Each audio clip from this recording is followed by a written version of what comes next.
Boa noite a todos, sejam todos bem-vindos a mais uma aula de Patologia dos Sistemas. Hoje eu vou dar continuidade falando um pouco sobre as patologias do tubo digestivo baixo, certo? E para iniciar, falando um pouco sobre a questão do intestino, vou falar também um pouco sobre a doença da diverticular do cólon, tá? Na semana passada, nós iniciamos falando um pouco sobre alguns tipos de gastrite, de úlceras, que também são patologias do tubo digestivo, certo? Bom, primeiramente falando um pouco sobre o intestino, é importante que a gente tenha um conhecimento sobre o intestino, o que seria, né, o intestino, como eu falei na aula anterior, ele é um órgão, tá, que é formado de um tubo que vai se estender desde, né, o final do estômago até o ânus, tá? Então, vai permitir aí a passagem dos alimentos digeridos para facilitar a absorção desses nutrientes e, obviamente, né, a eliminação dos resíduos. Então, todo mundo precisa se alimentar. Alguns pacientes, por exemplo, que têm alguns problemas relacionados à patologia, né, do tubo digestivo, podem apresentar algumas dificuldades para se alimentar, tá? Então, a gente tem aí as sondas nasoenteral, sonda nasogástrica, tá? Que são feitas justamente para a alimentação do nosso paciente. E nós temos também, em algumas situações, quando o paciente, por exemplo, não pode, digamos que, se alimentar e também não pode ser passada uma sonda nesse paciente, a gente tem a gastrotomia, que é uma incisão cirúrgica realizada pelo médico. Então, patologia do tubo digestivo, que seria, né? Nós temos várias doenças aí. Então, as principais doenças que nós temos são as que envolvem o sistema digestivo, como o refluxo gastroesofágico, que eu já falei na semana passada para vocês, inclusive, certo? Nós temos aí a constipação intestinal também, que eu abordei, a gastrite, que foi também um dos assuntos que eu falei. Nós temos a esteatose hepática e a síndrome do intestino irritável. Então, vou recapitular falando um pouquinho aí, tá, sobre o sistema gastro, né, esofágico, como refluxo, que nós temos, é uma doença digestiva que vai acometer aí, tá, o estômago, né, ou a bile. Então, geralmente a gente tem, né, por conta dessa acidez. Então, os alimentos, eles acabam voltando pelo esôfago, tá? E isso causa o quê? Uma irritação na mucosa do tubo alimentar. Então, a doença crônica, ela ocorre geralmente devido nessa irritação no tubo alimentar. Então, isso faz com que o paciente ele apresente refluxo, azia, que é a pirose, tá? E os sintomas, geralmente, né, são essas sensações de dor, tá? De queimação, né, no estômago, depois que a pessoa come, e vai voltando, é como se a gente estivesse regurgitando a nossa comida, tá? Depois pode, inclusive, piorar, tá?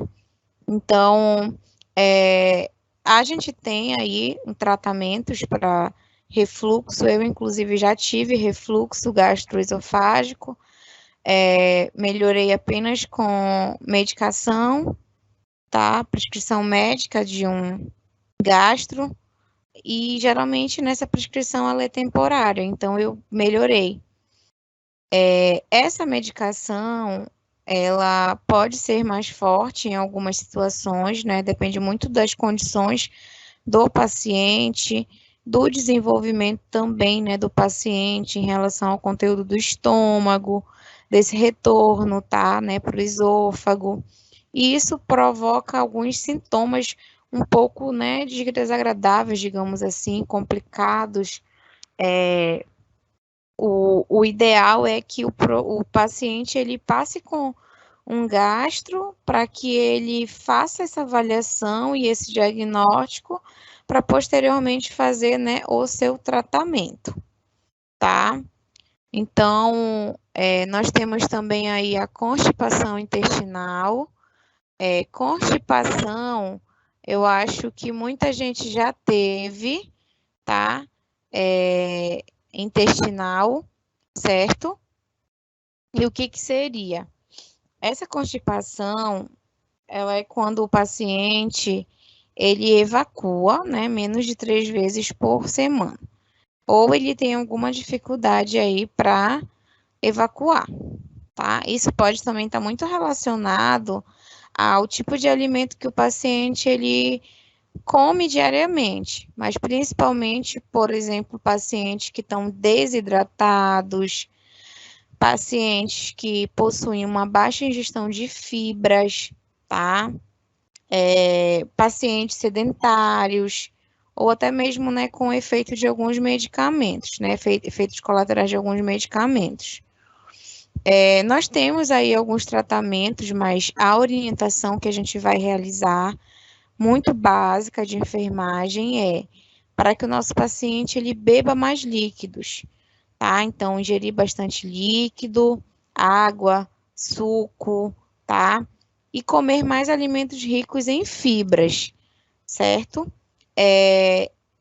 Além disso, nós podemos também orientar, obviamente, que há uma das orientações padrões que nós realizamos sobre a prática de exercício físico, que isso também auxilia na estimulação do intestino. Em alguns casos também, né, é necessário a gente utilizar o laxante, aqueles casos mais graves, tá? E geralmente o paciente ele vai apresentar flatulência, que são os gases, né?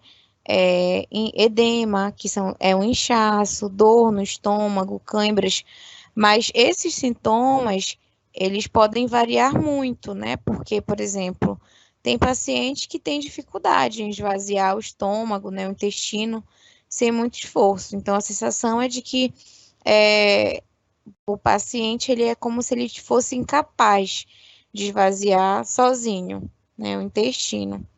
Então, as recomendações que nós podemos fazer ao paciente é que ele vá ao banheiro, né, ele não fique postergando para ir depois, sempre que tiver vontade tem que ir ao banheiro, beber bastante líquido, tá? Para ajudar, né, aí na hidratação, tá? Inclusive, né, das fezes, ingestão, né, no caso de alguns tipos de alimentos, pode aumentar um pouco mais a produção de gases. Então, a gente recomenda comer frutas, né, verduras, fazer um intervalo aí entre as refeições, fazer uma alimentação mais balanceada. A constipação intestinal, ela é definida como uma alteração no funcionamento do intestino, então tem uma duração aí mínima de 3 meses, tá? Onde o paciente ele pode ter uma frequência aí, tá? De evacuação menor que 3 vezes, né, por semana. Então, geralmente o paciente ele vai ter essa dificuldade para, digamos assim, expelir, tá? E geralmente o mais indicado, né, de acordo com o sintoma, obviamente, é procurar um médico para a gente poder iniciar o tratamento, porque geralmente a gente consegue resolver a maioria dos casos, tá? Mas o paciente ele pode apresentar dor, cólica, dor retal, né? Principalmente quando ele vai fazer algum esforço. E isso, né, pode ser um pouco complicado, né? Até mesmo o paciente defecar, tá? Então, o paciente ele vai sentir-se incômodo, né, esse edema abdominal e alguns distúrbios, obviamente, digestivos, tá? Geralmente, Tem o tratamento medicamentoso, tá, né? Fisiológico, disponível, por exemplo, para fazer, né, a compra em farmácias, de forma oral, sachê, frasco, depende muito, né, da situação do paciente. Mas geralmente eles apresentam esses desconfortos, tá? E aí, abordando um pouquinho sobre a gastrite, eu também falei um pouquinho, né, para vocês. Nós temos aí as gastrites, e quando as gastrites não são cuidadas, a gente pode adquirir, inclusive, uma úlcera, tá? Uma úlcera gástrica. Então, gastrite é uma doença que acomete muitas pessoas por conta da má alimentação, tá? Então, é uma inflamação que ocorre no estômago, tá? Causada por vários motivos. Então, pode ser por infecção, pode ser por uma lesão, pode ser por um uso, por exemplo, de uma medicação prolongada, tá? Né? E excessivo também de álcool. Mas, geralmente, o paciente ele apresenta dor, tá? Né? Na barriga, digamos que no estômago. Então, o paciente ele pode apresentar náuseas, vômitos, tá? E às vezes ele pode não apresentar nenhum desses sintomas. Geralmente, o tratamento para gastrite é através do uso de antiácidos, né, ou antibióticos, que vão ajudar a aliviar ali, tá? A dor na gastrite, geralmente, ela pode ir irradiando para alguns locais, tá, do corpo, e no caso pode até ser confundido, por exemplo, por conta dessa irradiação, o paciente pode até achar que, né, tá com uma dor de infarto, enfim. Isso, né, de acordo com algumas orientações do Dr. Drauzio Varella. Então, em algumas reportagens, né, foi falado um pouquinho sobre essas dores, essas queixas do paciente e o que pode causar gastrite, né? Geralmente, ela é provocada aí por uma bactéria, tá? H. pylori, né, que eu falei para vocês na semana passada. Já o tratamento, ele pode ser utilizado, por exemplo, um medicamento que é muito comum, o omeprazol, a alimentação também, né, que vai impactar muito, é necessário fazer uma boa alimentação. E também a dor, né, no local do estômago que o paciente vai sentir. Então, esses medicamentos, eles vão justamente auxiliar aí, né, na amenização desses sintomas. Nós temos vários tipos de gastrite aguda, nervosa, crônica, enfim. Mas, no geral, os sintomas, eles estão relacionados a dor no estômago, tá? Aquela azia, né, que é a pirose, a má digestão, aquela sensação de que o estômago sempre está cheio, mesmo quando você não se alimenta, as náuseas, vômitos e também queimação, tá? Quanto em relação à questão dos sintomas de gastrite, o paciente ele pode também, né, se sentir mal, no geral, no desconforto geral, tá? E tem alguns pacientes que estão, por exemplo, com uma gastrite aguda, geralmente sente, né, um incômodo, depois passa, depois melhora, depois passa, tá? Mas a gastrite, ela geralmente ela é ocasionada por conta, né, do alimento, de alguns alimentos contaminados, por conta, por exemplo, do excesso excessivo de estresse, né, o que pode causar aí alguns desconfortos gástricos, tá? Vou falar um pouquinho para vocês da doença de Crohn em outro momento. Nós temos o consumo de álcool também excessivo, de cigarro, tá? E aí essa gastrite aí, né, dessa bactéria, que é muito perigosa, né, ela vai infectar o estômago, então tem que fazer um tratamento porque a gente precisa eliminar essa bactéria, tá? Então tem alguns alimentos que a gente orienta, inclusive, que o paciente ele não pode comer, como esses alimentos enlatados, como salsicha, bacon, presunto, né, peito de peru, salame, mortadela, linguiça, essas coisas a gente orienta que o paciente não coma. Alguns tipos de queijo, né, tá? Alguns molhos prontos, contém muito sódio, tá? E no geral, tem, como é que eu posso dizer? Os tratamentos, eles vão depender, né, de nível de gravidade, de como é que o paciente tá, mas geralmente é uma dose, né, única, assim, diariamente do paciente, que ele faz um tratamento por 4 semanas, depende muito, né, da situação, tá? E aí a gente tem a esteatose hepática. Então, a esteatose hepática, ela, ela é a gordura, tá? A gordura no fígado do nosso paciente. Então, é um fígado que está com uma gordura. Então, tem um aumento, né, de acúmulo de gordura nesse fígado, muito comum em pacientes que são obesos, que têm diabetes tipo 2, né, adquirida, tá? Mas pode também estar associado aí a um acúmulo excessivo de álcool, tá? O tratamento geralmente depende muito do caso, mas geralmente a redução dos fatores de risco da obesidade, por exemplo, é a dieta, né, atividade física, e é uma doença benigna, tá? Né? Na maioria dos casos, ela pode, na minoria, né, pode evoluir para uma insuficiência hepática, tá? Que é a cirrose. Então, a esteatose hepática, ela vai ser essa inflamação, né? De uns casos mais graves, aí também, por exemplo, no caso de hepatite gordurosa, cirrose hepática e até mesmo o câncer, tá? O câncer, né, de fígado. Mas principalmente a dieta, ela já vai ajudar, uma dieta hipocalórica, né, evitando fritura, evitando, né, gordura, doces e aumentando a ingestão de alimentos mais saudáveis, como carnes magras, verduras, tá, legumes, frutas, entre outros. Mas os sintomas, geralmente, eles vão estar associados a uma perda, né, do apetite. Então, o paciente, ele pode ter aquela sensação de náuseas quando ele come algum alimento, por conta da gordura do fígado. Ele também pode apresentar cansaço, tá? Dor abdominal.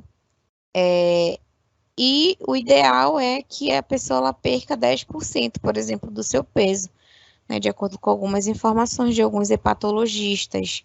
Isso faz, né, com que a gente consiga diminuir as medidas com muito mais rapidez, né? Tá? Nós temos a esteatose hepática grau 1, grau 2. A grau 1, geralmente, ela é mais simples, mais branda, tá? Geralmente, né, a gente consegue descobrir através de um exame de sangue, de rotina, ou através de uma ultrassom. Grave 2, né, pode ser por conta de uma situação de excesso, né, de gordura, então o fígado ele pode acabar ficando inflamado, tá? E as orientações em relação à alimentação mesmo. Comer mais frutas, mais verduras, vegetais, né, frescos, tá? Porque geralmente ela está relacionada a colesterol alto, a triglicerídeos, né? Algumas evidências que a gente já tem, né, do nosso paciente. E aí, como eu falei para vocês da cirrose, a cirrose, ela é uma patologia, tá? Hepática. Então, ela geralmente, né, ela está relacionada aí a uma lesão crônica, né, de um paciente. O paciente pode até ter um fígado, enfim, o fígado vai começar a adoecer, né? O paciente pode ter edema, dor na perna, tá, né? Decorrência do fígado, hepatite, alcoolismo, enfim, tudo isso, né, está relacionado.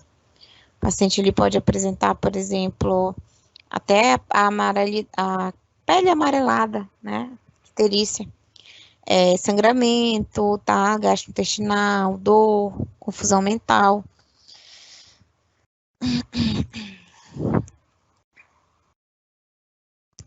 E o que pode causar é muito relacionado a um paciente, por exemplo, que tem uma lesão no fígado, uma lesão crônica, por exemplo, uma hepatite, tá? Ou também um abuso, né, excessivo de álcool, muito comum. Se o paciente não tratar, não cuidar, ele pode, inclusive, ter uma insuficiência hepática, que ele pode vir até a óbito, né, porque vai afetar aí o órgão, tá? Mas geralmente o paciente ele apresenta cansaço, fadiga, né, perda da energia, dor abdominal, tá? Nós temos vários tipos de cirrose. Cirrose hepática, alcoólica, tá? Biliar, pós-necrótica, alcoolismo, enfim, tá? De hepatite, gordura no fígado, né, que eu falei ainda há pouco sobre esteatose hepática e também excesso de medicamento, tá? Então, nós temos também a síndrome, né, do intestino irritável, como eu falei. A síndrome do intestino irritável, ela tá muito relacionada a um distúrbio, né, que o paciente ele apresenta dor na barriga, pode apresentar gases, diarreia, constipação, tá? Então, os estudos falam um pouco, né, sobre a alimentação, vida estilo saudável, né, a questão do estresse, né, que a gente, né, tem que evitar. Essa síndrome, ela vai ser aquelas fezes endurecidas, tá? Que o paciente ele pode defecar com aquelas bolinhas, né? Aquelas bolinhas de pouquinho em pouquinho. Então, geralmente 25%, né, das evacuações, tá? Né? São umas fezes, às vezes, também moles, líquidas, tá? Mas geralmente exame de imagem, colonoscopia, de sangue também, né? Fezes que a gente consegue diagnosticar.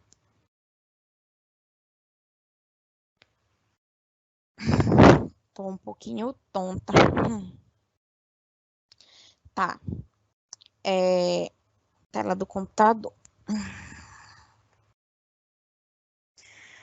E aí a gente tem algumas doenças, né, também, como a apendicite, né, cálculo de vesícula, câncer no estômago, no intestino, no pâncreas, tá? A doença de verticulite, que eu vou falar, a doença do refluxo gastroesofágico, que eu já falei para vocês, e herpes, por exemplo, né, da parede abdominal, Deixa eu só diminuir aqui a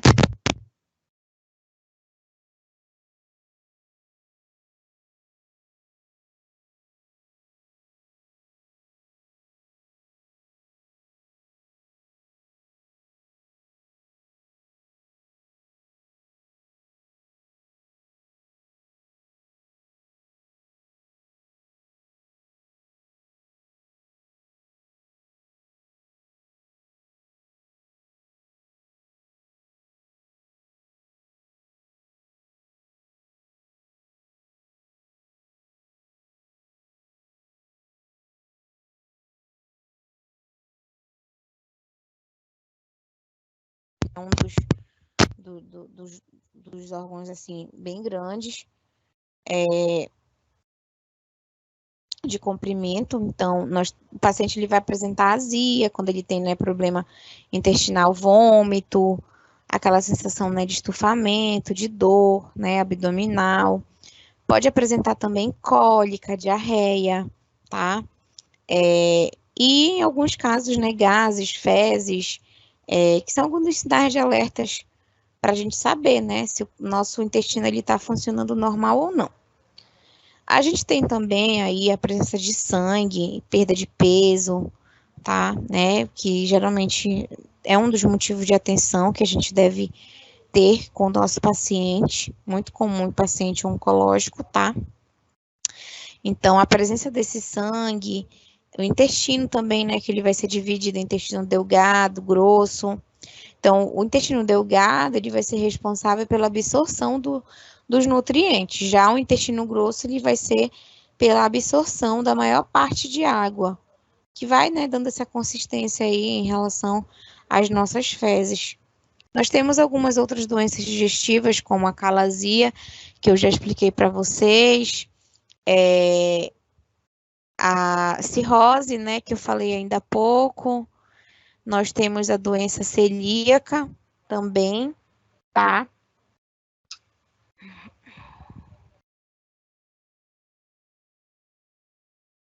E essa doença celíaca, ela é uma reação imunológica, tá? De um paciente que, né, tem intolerância aí, né, ao glúten, ou uma proteína que a gente encontra no fígado, na cevada. Então, tem que ter bastante cuidado, né, com o tipo de alimento que o paciente vai ingerir, tá?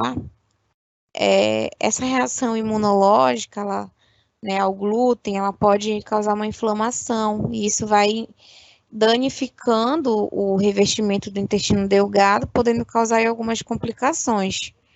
Inclusive, né, impede da absorção de alguns nutrientes. A gente tem aí alguns sintomas de inchaço, de gases, de fadiga, né, que o paciente pode apresentar. E o tratamento, geralmente, são as modificações nos hábitos alimentares, tá? Justamente para tentar promover aí essa cicatrização intestinal. Então, é necessário fazer uma dieta muito rigorosa, sem glúten, tá? O diagnóstico, ele é muito feito também por exame de sangue, né? Alguns testes, tá? A presença de anticorpos. Em alguns casos, é necessário, inclusive, fazer biópsia, tá? Do intestino. Para a gente, né, analisar e avaliar essa doença celíaca. Então, é basicamente isso: pão, biscoito, né, cevada, os derivados, né, do trigo, tudo que tem trigo, pizza. O paciente ele vai ter dificuldade, né, no organismo de absorver esses nutrientes.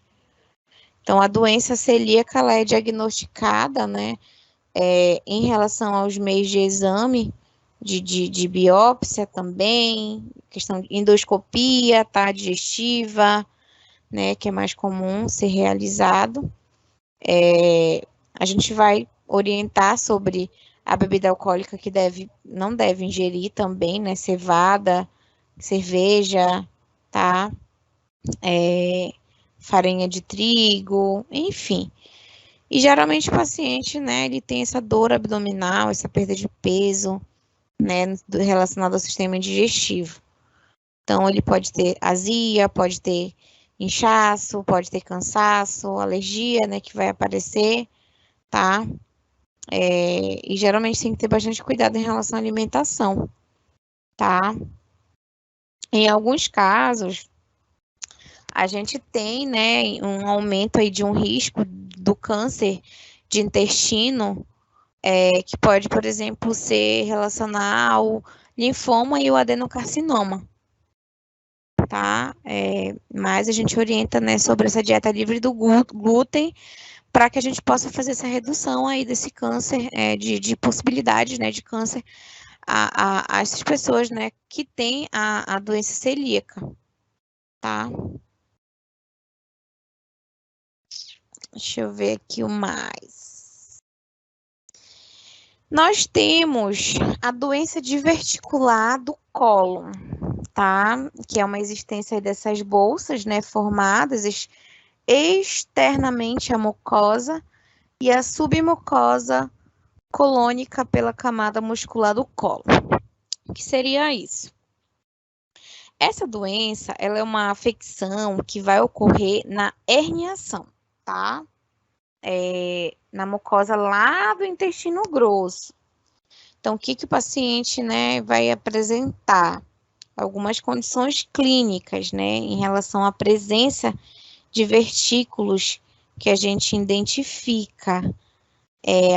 Então, em relação, por exemplo, ao tratamento da diverticulite, geralmente vai ser antibiótico, tá? Por conta, né, de ser mais simples, via oral, né, que é mais utilizado, e também por via venosa, nos casos mais graves, tá, né, que geralmente vai necessitar de internação hospitalar.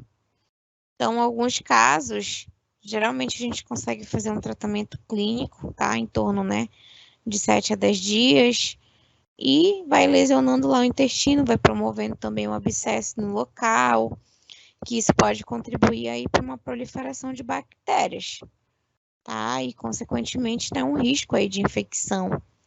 Então, nós temos alguns problemas inflamatórios que está relacionado ao tabagismo, ao envelhecimento, à constipação, a uma dieta também pobre em fibras, né? Obesidade, sedentarismo, enfim. Então, a doença diverticular, ela vai ser muito caracterizada algumas pequenas bolsas que a gente tem, né, em formatos de balão. Então, isso faz com que as camadas da estrutura do nosso trato gastrointestinal se projetem. Então, essa bolsa, que a gente chama de divertículo, ela são as camadas de divertículo. Então, a doença diverticular nada mais é formado por essas bolsas em formato de balão, tá? Né? E isso vai projetar aí, como eu falei, através das camadas, né, dessa estrutura do trato gastrointestinal. Então, nós temos aí essas bolsas.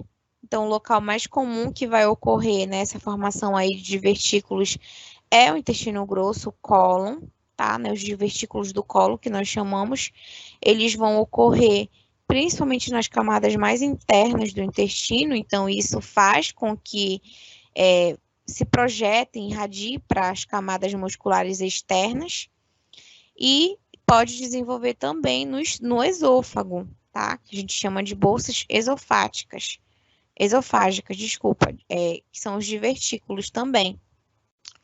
E esse divertículo, ele vai ser uma doença diverticular, né, no intestino delgado, é uma porcentagem bem pequena de pessoas que já nascem né, com isso. E o sistema digestivo, a presença, né, de mais de um, por exemplo, divertículo no colo, que a gente chama de diverticulose, ela vai se estender a um quadro clínico que está muito relacionado à meia-idade, tá, do paciente, tá, né, que pode aí ter uma presença de infecção, tá? Então, quais são os sinais e sintomas que o paciente vai apresentar?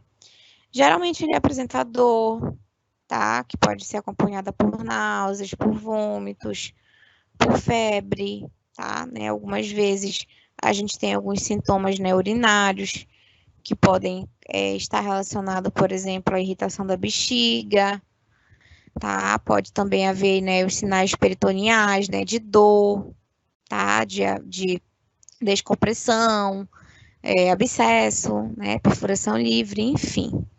Deixa eu só passar aqui o slide.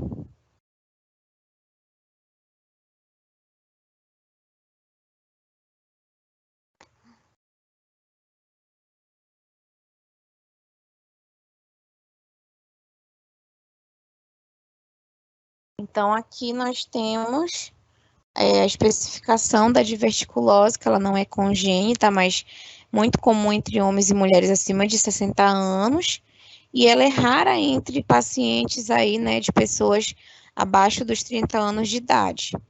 Então, a etiologia, ela está muito relacionada aos hábitos, né, dietéticos, relacionados à diminuição da ingestão de fibras, legumes, verduras, frutas e grãos, tá? E a sintomatologia, né, da diverticulose, que ela é assintomática, exceto quando ocorre uma complicação inflamatória do divertículo e não há uma relação com neoplasia do colo, tá? A diverticulite, ela é uma inflamação do divertículo que geralmente causa aí um impacto, né, de flebólitos e o tratamento ele é com antibiótico terapia. Então, nós temos as complicações aí de supuração, né, do abdômen, um abdômen agudo, né, inflamatório, uma demanda também de um tratamento cirúrgico. Então, no slide anterior, né, tá falando um pouquinho sobre essa situação aí, né, da alimentação, algo que eu já reforcei bastante para vocês, né, abordando um pouco sobre as patologias do sistema gastro, né, intestinal, tá? Só falando um pouquinho mais sobre as diverticulites, só um momentinho. Que essa sintomatologia aí, né, do tratamento, ela vai ser feita por uma dieta, né, líquida ou um jejum, além também do uso de antibióticos. Nós temos metronidazol, Senhor, eu sempre confundo esse nome, ciprofloxacino, tá, para diminuir aí a inflamação e também infecção, né, do intestino grosso. Então, o paciente, geralmente, né, ele vai ter lá uma crise. Então, nessa crise, ele tem que evitar esses alimentos, tá, que podem causar mais inflamação, né, e não deve ser consumido, tá? Vegetais, frutas com casca, carnes vermelhas, né, gordurosas. Alguns alimentos também, né, que podem provocar gases, leite, ovos, tá, refrigerante. Então, por conta da moléstia diverticular sintomática, a gente tem o tratamento, que ele é um tratamento clínico, e consiste, né, geralmente numa dieta rica em fibras, tá? Necessário aí, né, suplementos de fibras vegetais. No caso, por exemplo, de um paciente que pode apresentar muito desconforto, ele pode, né, ter aí um antiespasmódico. Quando ele tem, né, que se operar, por exemplo, por diverticulite, a cirurgia, ela nem sempre é necessária, tá? Mas os antibióticos, eles geralmente costumam, né, ter esse sucesso aí nesse controle da infecção. Então, nós temos alguns casos, né, de medicamentos que não são suficientes, alguns abscessos também que se formam, né, do procedimento cirúrgico. Então, tudo isso, né, é necessário, né, para a gente evitar aí algumas complicações mais sérias. Vou só falar um pouquinho para vocês, só voltar um pouquinho, né, falando um pouquinho sobre a calasia, que é uma das doenças, né, que a gente mais tem de acometimento, tá, no sistema gastrointestinal, tá? Ela é um distúrbio um pouco raro, então expliquei para vocês, né, sobre essa dificuldade do alimento, né, e do líquido no estômago. E isso vai resultando nos danos dos nervos, né, tubular. Isso pode impedindo também o esôfago, né, o alimento para o esôfago, o estômago, né, de uma resposta normal no sistema imunológico. Então, as principais causas, né, elas são as alterações da inervação do esôfago. Isso pode acometer aí a diminuição, né, das contrações musculares, então isso dificulta a passagem dos alimentos. Essa calasia, ela é uma doença um pouco rara em crianças, por exemplo, né, mas a gente tem algumas origens indeterminadas. Então, o diagnóstico ele é feito por endoscopia, esofagograma, tá, manometria esofágica, mas os principais sintomas eles são regurgitação e vômitos, tá? E também a disfagia, né? Dificuldade na fala e perda de peso. Em algumas situações é necessário fazer, né, uma cirurgia, que vai ser uma cirurgia na musculatura esofagiana por via abdominal, tá? Então, vai diminuir a pressão do esfíncter, aliviando, né, essa dificuldade dessa disfagia dos pacientes, tá? Outra questão que eu queria falar para vocês é sobre a afta. Acredito que muita gente já teve afta, né, na boca. A afta, ela é uma pequena úlcera. Ela não é profunda, tá? Não é muito profunda, mas ela pode surgir em vários pontos da boca, na língua, na bochecha, né? E geralmente, né, são úlceras que podem ser bem dolorosas, incomodar o paciente, inclusive para a alimentação. Nós temos alguns tratamentos, temos algumas pomadas que podem ser utilizadas, também o bochecho, né, com água morna, para desinfectar, né, a aceleração dessa cicatrização aí. Algumas recomendações, por exemplo, do bochecho com a água de sal, porque o sal ele vai ter uma potência aí de ação de bactericida que pode eliminar as bactérias, tá? Uma colher, por exemplo, né, de sal num copo de água morno e a gente faz o bochecho. Mas o que, que pode causar, né, essas aftas? Geralmente, elas estão relacionadas, tá, a uma agressão, né, de algum alimento que a gente comeu, de algum fruto ácido, alguma coisa, mas principalmente por déficit, tá, vitamínico, baixa imunidade, excesso de acidez, tá, mordida, né, que é muito comum, às vezes a gente tá falando, morde a língua, morde, enfim. E tem uma durabilidade aí, depende, né, tem paciente que dura 5 dias, 2 semanas, sem deixar cicatriz. Tem algumas que são, né, por um tempo maior, então, necessário fazer uma avaliação de um dentista, tá? Né, porque pode ser o sintoma de outras doenças. A afta, ela geralmente, né, elas vão desaparecendo. Então, ela é uma úlcera que vai aparecer na cavidade, né, bucal, e né, dentro desse prazo específico, a gente vai ter essa redução, né, esse desaparecimento aí, tá? Mas nós temos alguns alimentos que podem causar, como as frutas cítricas que eu mencionei ainda há pouco, né? Isso pode deixar a boca muito ácida, refrigerante também, né? Que possui ácidos. Pimenta, alimentos muito fortes, picantes, comidas, né, com muito sal. Isso pode irritar a mucosa bucal, tá? Então, tem que ter bastante cuidado, né? Por exemplo, até em relação à questão de contaminação através do beijo, por exemplo, né? Porque pode passar também algumas doenças transmissíveis, tá? Né? Por conta desse ferimento. Então, não vai passar a afta, tá? Mas tem que ter cuidado, né? Por conta das infecções sexualmente transmissíveis. Outra doença que eu queria falar para vocês é sobre a anisaquíase. A anisaquíase. Anisaquíase. Isso mesmo. Essa doença ela é uma inflamação também, tá? Causada por larvas, tá? Né? A gente tem aí. Como é que a gente vai tratar?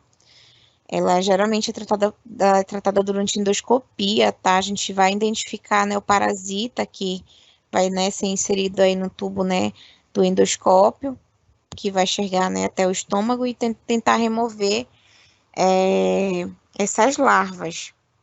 Então, a gente tem aí, por exemplo, casos, né, de mamíferos, né, o ser humano ele vai comer o quê? Os peixes que podem estar infectados, tá, né, e alguns mamíferos, eles têm, né, eles defecam ovos, né, dos parasitas, esses órgãos, eles podem se desenvolvendo das larvas, e aí nessas larvas, quando a gente vai comer através de crustáceos, de peixes, que podem estar contaminados, tá, né, então, basicamente esse ciclo.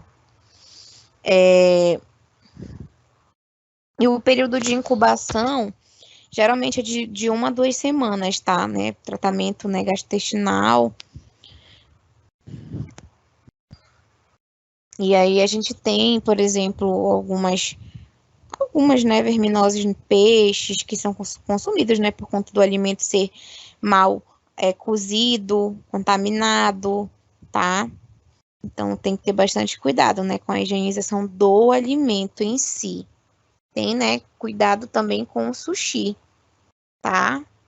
Né, que é um alimento que a gente come basicamente cru.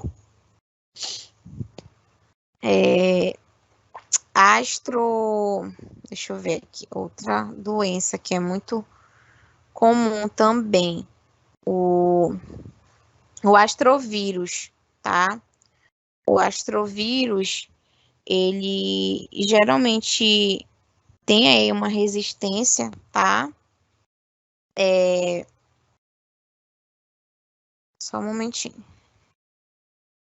Alguns sintomas, né, que vão estar relacionados, por exemplo, a gastroenterite, como diarreia, náuseas, vômito, febre, que o paciente pode apresentar, dor, mal-estar. E tem uma duração aí, tá, de 3, 4 dias, que pode, inclusive, desaparecer, tá? Né, por conta do anticorpo, que o nosso próprio corpo, ele produz. Mas a gente tem que ter bastante cuidado, né, em relação ao acompanhamento, né, dos sinais e sintomas que o paciente vai apresentar, tá? A transmissão, ela vai ser, né, de pessoa para pessoa, por conta, né, da infecção, então, na maioria das vezes, são casos, né, bem esporádicos.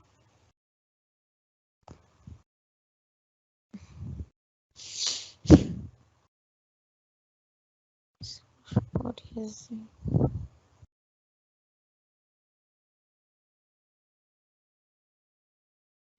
Aí nós temos também a ciclosporíase, que é uma infecção, tá, de um protozoário, pode acometer aí, né, sintomas de diarreia no paciente. O paciente, ele pode ter essas queixas, né, gastrointestinais, sistêmicas, tá? Né, o diagnóstico, ele é feito por uma detecção de os cistos, que são as característicos na fezes, tá? E também amostras, tá, de biópsia.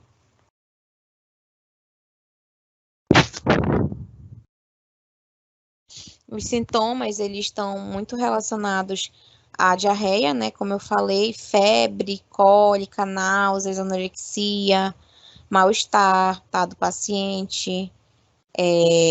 E pode percorrer, né? E durar aí por semanas. Ela é uma infecção, tá? Que é causada no intestino delgado por conta do parasita, tá? O diagnóstico, né? A gente vai fazer através dessas fezes, que geralmente vai estar contaminada. E o agente, né, biológico, ele é o crispitorídeo, tá? Que é muito conhecido por infectar seres humanos. Então, ele é um protozoário que, né, tem aí, digamos assim, uma contaminação, ele pode infectar, inclusive, alguns animais, como aves, cães, gatos, tá? Né, boi, alguns roedores. Além disso, nós temos a cirrose, que eu já mencionei para vocês, e a disbiose intestinal. Essa disbiose, essa disbiose intestinal, só um momentinho. Ela está muito relacionada a um desequilíbrio que ocorre na nossa microbiota, né? Então, ela está relacionada ao intestino preso, que faz com que afete a nossa digestão, o nosso sistema imunológico, a qualidade de vida, né, do intestino, que faz com que o nosso intestino, né, ele seja formado por bactérias boas e ruins. Então, tem uma durabilidade, tá, né, de um tratamento, depende muito, mas geralmente o paciente ele vai passar por um tratamento com nutricionista, né, pode ser 30, pode ser 2 meses, pode ser 3 meses, principalmente, né, por conta da desbiose intestinal, tá, né, síndrome fúngica também pode, né, acarretar e voltar.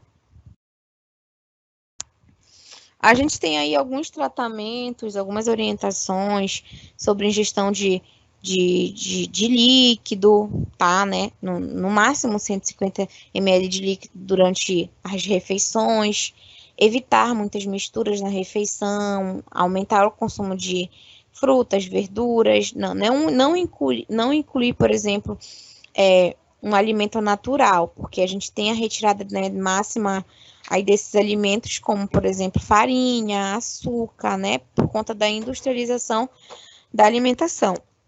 Mas é basicamente uma microbiota intestinal, tá?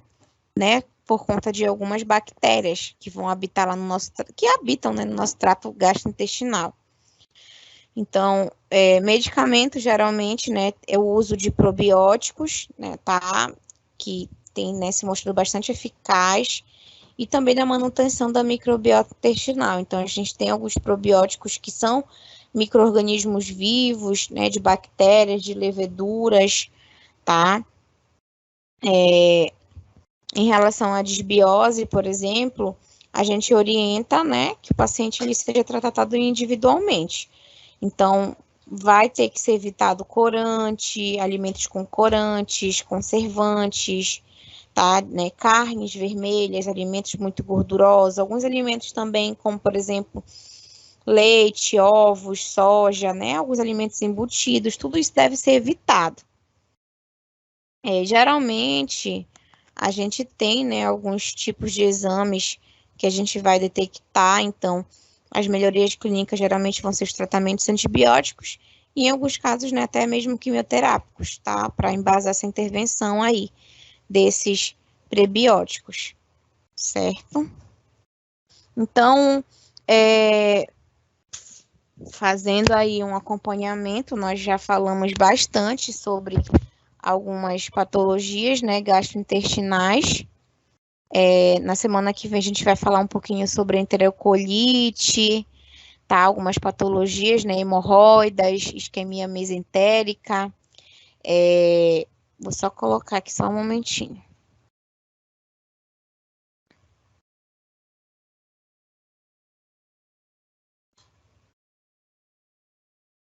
Aqui a gente tem a unidade, tá? 1, 2 e 3. Então, esse é um slide que a gente já está na unidade 2, tá? Deixa eu só tentar compartilhar aqui com vocês rapidinho. Acho que já até foi.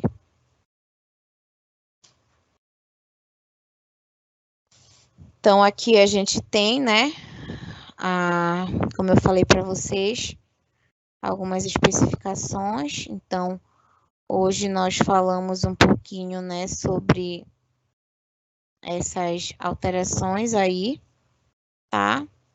Gástricas, né? A gente já está aqui na unidade 2. Então, falando um pouquinho sobre. Aqui no nosso livro, né, no manual, a gente tem algumas coisas sobre bases moleculares de câncer. Então, vira e mexe, a gente fala um pouquinho sobre câncer, né? Porque é muito comum também, isso pode estar, né, impactando aí em relação ao sistema imune, ao diagnóstico do câncer, também estadiamento, né, do câncer. Então, deixa eu só colocar aqui para vocês. Aqui a gente tem, tá, na unidade 2 do sistema gastrointestinal. Então, aqui, olha, sobre a patologias do tubo digestivo, tá? Então, a gente falou hoje, né, aqui sobre a doença, né, diverticular do colo, tá? Que vocês conseguem acompanhar lá na página 85, certo? Deixa eu só colocar aqui para vocês.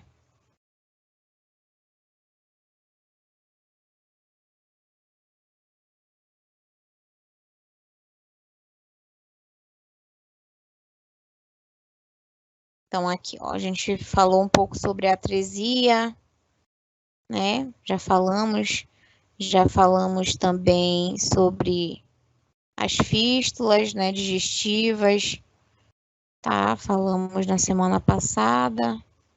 As disfunções, né, de acalasia também já falamos, hérnia do hiato esofágico, tá? A doença, né, do refluxo gastroesofágico, as úlceras, olha aqui da H. pylori, né, falando um pouquinho, úlcera péptica, hemorragia digestiva, né, varicosa, as lacerações, e aqui sobre a doença diverticular do cólon. Então, aqui, né, como a gente falou sobre acometer mais pessoas, né, acima de 60 anos, mas a gente pode acometer também pessoas mais jovens, tá? Aí em relação, né, a essas manifestações, tá? A gente tem aqui, Desculpa, passei muito rápido. Os principais fatores, eles vão estar relacionados aos hábitos, né? Então, a gente vai orientar a diminuição da ingestão de fibras, legumes, verduras, né? Frutas, e também da dieta industrializada, né? Que é muito comum, principalmente para gente, por exemplo, que trabalha o dia todo, na rotina, né? Diária que a gente tem, geralmente a gente acaba optando por um alimento mais prático, mais rápido, né? De preparar. Então, não é o ideal. A gente tem, né, aí a redução, né, dessas fibras na produção também, né, que vai levar aí à produção de fezes mais volumosas, com baixo teor de água, né, isso pode alterar esse trânsito intestinal, tá? Que pode, né, contribuir aí para um aumento de uma pressão intracolônica. Isso vai estar relacionado ao aparecimento da doença diverticular, com os sintomas, né? E a gente tem também a reação da mucosa, do intestino, a questão das fibras musculares, tá? Das paredes, né, intestinais. A diverticulose, ela tem aí esse caráter, né, benigno de evolução do tratamento, né? De uma pessoa, por exemplo, que tem, por exemplo, a diverticulose, né? Que pode apresentar mais sinais e sintomas e pode ser um pouco mais agressivo, como a dor, né? O desconforto abdominal, essa distensão. Então, a mudança que a gente fala, ela está muito relacionada à mudança, tá, do hábito intestinal, tá? Né? Uma mudança aí para a gente tentar confirmar também, né, o diagnóstico através de alguns exames, colonoscopia, exames radiológicos, né, laboratoriais, tá? Mas basicamente, eventualmente, né, a gente tem aí o uso de analgésicos, né, por conta da dor que o paciente ele apresenta, tá? E isso pode causar o quê? Uma presença de inflamação, né, de uma infecção dos divertículos e vai evoluindo aí, né, para algo mais agravante, por conta, né, do resultado, né, dessa obstrução aí intestinal, tá? Então, aqui a gente tem, né, uma observação que não há relação direta, tá, entre os vestículos, por exemplo, o câncer, né, do intestino, mas eles são os sintomas muito parecidos, tá? E a gente tem, né, muitos casos de pacientes, tá, né, com câncer no intestino. E aqui a gente vai dar continuidade na semana que vem, que eu vou falar para vocês sobre a enterocolite, tá bom? Quem quiser baixar material, pode baixar já o material no portal AVA, tá bom? E a gente vai encerrar por aqui hoje. Eu consegui antecipar bastante já o conteúdo para vocês. Nosso cronograma ele já está um pouco encurtado. E é isso. Espero que vocês tenham gostado da aula de hoje, as orientações de enfermagem, que é basicamente o que a gente precisa reforçar muito com os nossos pacientes, também, né, por exemplo, prevenção, né, dessas doenças que podem acometer, que em alguns casos a gente acaba não escapando, né? No mais, gente, é isso que eu tinha para falar para vocês, tá bom? Espero que, de fato, vocês tenham gostado da aula de hoje, certo? Eu vou estar encerrando aqui a aula, tá bom? Boa noite, eu aguardo vocês na quinta-feira que vem.